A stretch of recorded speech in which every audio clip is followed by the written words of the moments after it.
Je me trouve autour de ce joli plan d'eau, vraiment magnifique. Il s'agit d'un lac d'irrigation où j'ai eu l'autorisation de venir y pêcher grâce à un ami que je remercie d'ailleurs. Les seules infos que j'ai, ça m'a plutôt bien chauffé, c'est que des pêcheurs au carnassier auraient touché des carpes durant l'hiver autour de 10 kg, donc plutôt bon signe, vraiment impatient de le pêcher. J'ai devant moi la fin d'après-midi de pêche, la nuit et le coup du matin. On est tout début printemps, les eaux sont encore très froides. Donc la clé, ça va être déjà de trouver un poste stratégique. Donc je vais partir repérer pendant 1 heure, prendre l'ambiance, voir où est-ce que pourrait se tenir le poisson. Et ensuite je vais réfléchir à la stratégie à mettre en place pour toucher une des jolies carpes qui nage ici. Bon, je perds pas de temps, allez, c'est parti.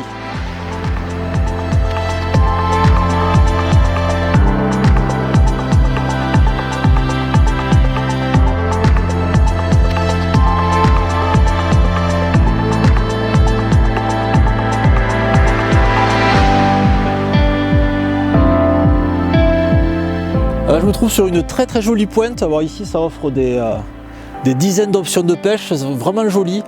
Ça crée un bras de chaque côté, un bras à gauche, un bras à droite. Donc on va être 2 à pêcher avec Cyril mon collègue. Le poste semble évident, ça va vous permettre de pêcher pas trop loin l'un de l'autre. On va pouvoir se voir comme ça. Et également pêcher propre, 2 zones vraiment différentes avec beaucoup de spots à cibler. Il y a des arbres immergés au bord, il y a la bordure en face qui a l'air jolie, il y a des racines qui ont l'air de plonger très profond parce que les peupliers ont les racines qui rentrent sous l'eau. Là, ça a l'air d'être joli, ça va jusqu'à 1 mètre, 1 mètre 50 de ce que vous voyez parce que l'eau est assez claire. Donc voilà, des dizaines de spots à pêcher. À mon avis, ça va être une approche uniquement au spot. Donc je vais en parler avec Cyril, on va se poser et puis on va vite écher pour essayer de toucher un poisson.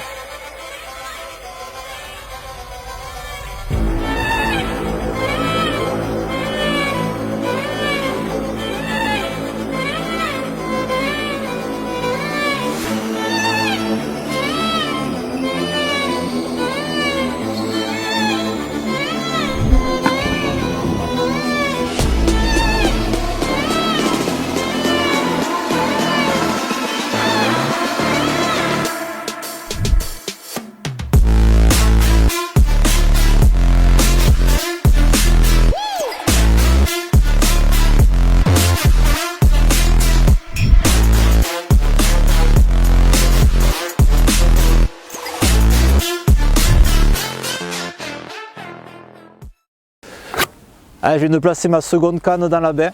Alors ce que j'ai fait, j'ai mis une canne bordure en face, une canne en milieu de baie et je fais un amorçage commun à l'océan tuna.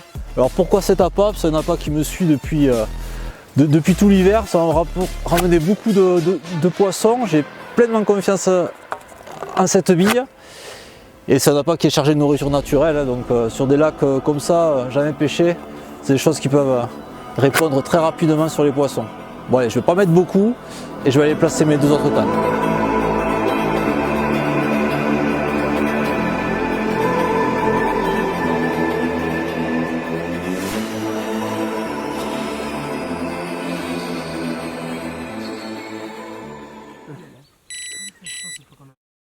Bon ça y est, tout pêche. J'ai mis ma dernière canne juste en bordure. Vraiment là, celle-là, j'ai misé canne joker, particules à 100%. Stick mix, pellets, maïs océan tuna. J'ai éché directement au maïs, comme on est sur un lac qui n'est jamais pêché, ça peut le faire. Cyril est parti un peu sur la même approche que moi, au spot. Il a une canne en bordure sous des peupliers avec des racines qui baignent dans l'eau dans 1,50 m, 2 mètres d'eau. C'est vraiment une belle bordure à pêcher. Donc voilà, bon, maintenant il n'y a plus qu'à, on croise les doigts pour la suite. On espère que la nuit va nous ramener 1 ou 2 poissons.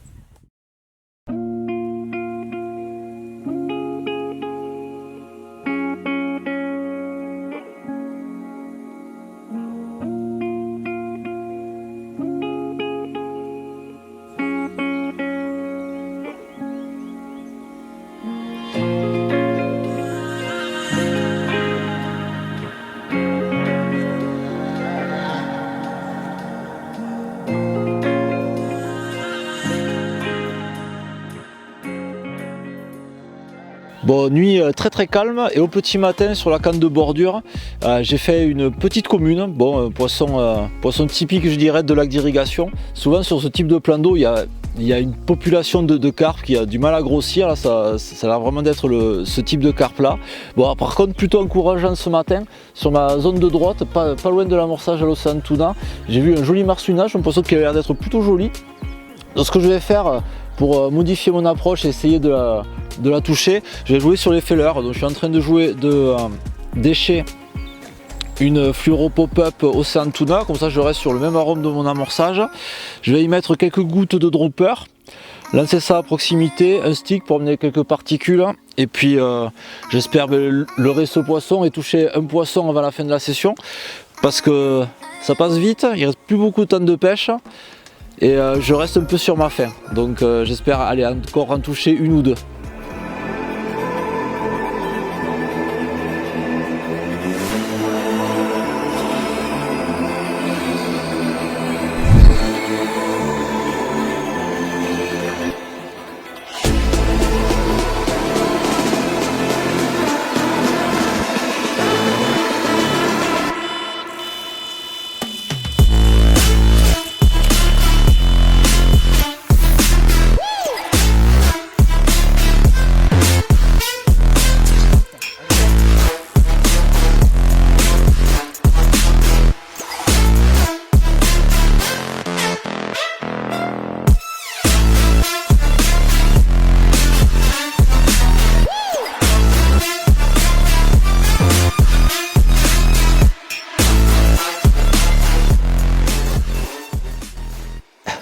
Bon, une petite commune, en tout cas ce qui est sûr c'est que c'est un poisson qui est 100% sauvage, qui a certainement jamais vu un pêcheur de sa vie, donc ça me fait vraiment plaisir. Donc on aura passé un super moment avec Cyril là. Elles sont loin d'être simples ces carpes, carpes sauvages. C'est souvent le cas sur ces lacs d'irrigation, c'est pas forcément des très gros poissons, mais en tout cas on prend vachement de plaisir à essayer de les capturer, il faut se creuser la tête. Et ce matin, le petit réajustement, la pop-up fluo Océan Tuna, nous aura ramené un poisson de plus. On va pas tarder à plier, à voir si on aura une de plus. Bon, même s'il n'y en a pas, session réussie avec un très beau moment passé au bord de l'eau, essayer de les capturer, à se creuser la tête pour toucher un poisson. Donc je vous dis à très bientôt pour de nouvelles sessions.